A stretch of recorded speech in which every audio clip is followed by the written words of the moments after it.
Երևանի առաջին ատյանի ընդհանուր իրավասության քրեական դատարանի Շենգավիթի նստավայրում փետրվարի 5-ին տեղի ունեցավ սրբազան պայքար գործով դատական հերթական նիստը։ Պաշտպանական կողմը դատարանին ներկայացրեց Վահագն Չախալյանի խափանման միջոցի փոփոխման հարցը, իրավաչափ համարելով նրան ազատել կալանքից գործով անցնող մյուս մեղադրյալների օրինակով։ Հիշեցնենք, որ այս գործով 18 մեղադրյալներից միայն Վահագն Չախալյանն ու Բագրատ Սրբազանն են շարունակում մնալ կալանքի տակ, մինչդեռ պայքարի մյուս անդամների նկատմամբ կիրառվել են խափանման այլ միջոցներ։ Պաշտպանները ներկայացրին Վահագն Չախալյանի ընտանեկան վիճակը, նշելով, որ նա ընտանիքի միակ աշխատողն է, ունի 3 զավակ, որոնցից 2-ը անչափահաս են, իսկ մեկը ուսանող։ Դատավոր Կարեն Ֆարխոյանը պահանջեց հիմնավորող հանգամանքներ, որոնք կարող են արդարացնել խափանման միջոցի կիրառումը։ Հարցի քննությունը տեղափոխվեց հաջորդ դատական նիստ։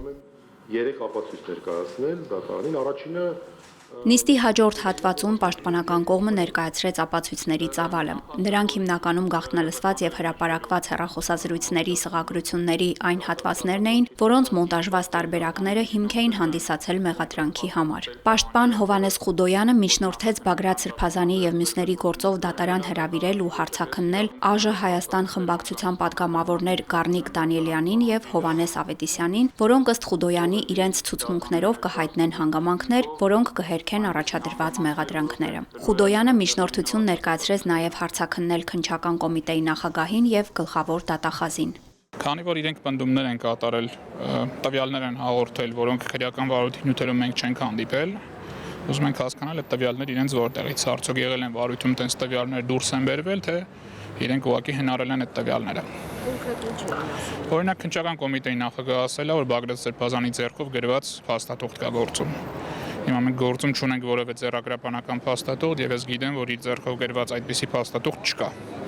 Հիմա արդյոք դա եղել է ուրիշ վարույթում, թե վարույթում ինչն են իրեն վերագրում, այդ արտահայտությունների հետևից ցանկանում ենք, որ կանդидатանում ցուցմունք տան։ Նաեւ խոսքը վերաբերում էր կոնտեքստից չկտրելու մասին, յուլելու ձայնագրություն հրապարակելը, որև քննչական կոմիտեի նախագահ եւ գլխավոր դատախազը հայտարարել էին։ Ուզում ենք հասկանալ ինչ հանգամանքների բերում են այդպիսի հայտարարություն արել, որտեղ կարող է պարզվի, որ ենթակա դատախազներն են սխալ զեկուցել եւ դա լրացուցիչական բացարկի հիմք կարող է հանդիսանալ կամ ընդհանուր ավելի ծանր հետևանքներ առաջացնելու։ Դատական նիստի ընթացքում Բագրատ Սրբազանը իր մտահոգությունն արտահայտեց Բաքվում ցմահ դատապարտված Արցախի ռազմաքաղաքական ղեկավարության ապօրինի վճռի կապակցությամբ։ Ճիշտ այսօր Բաքվի դատարանում Արցախի հանրապետության ռազմաքաղաքական ղեկավարությանը ցմահ ազատազրկման են դատապարտել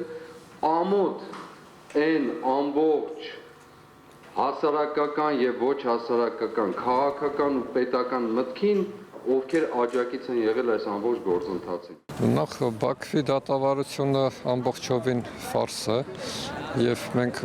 բազմիցս համոզվել ենք դրանում եւ պետքա չհասներ դատավարության փուլ ընդհանրապես եւ կարծում եմ, որ մեր իշխանությունները պետքա ամեն ինչ անեին միջազգային հանրության առջև նաեւ բարձրացնեն այս հարցը, որպեսզի չհասներ այս վիճակին։ Մենք նաեւ օգոստոսի 8-ին Վաշինգտոնում, երբ որ ստորագրվում էր այդ խաղաղության, այսպես ասած, խաղաղության համաձայնագրի նախնական տարբերակը, պետք է այդ ժամանակ նաև առաջի պայմանը մեր կողմից պետք է լիներ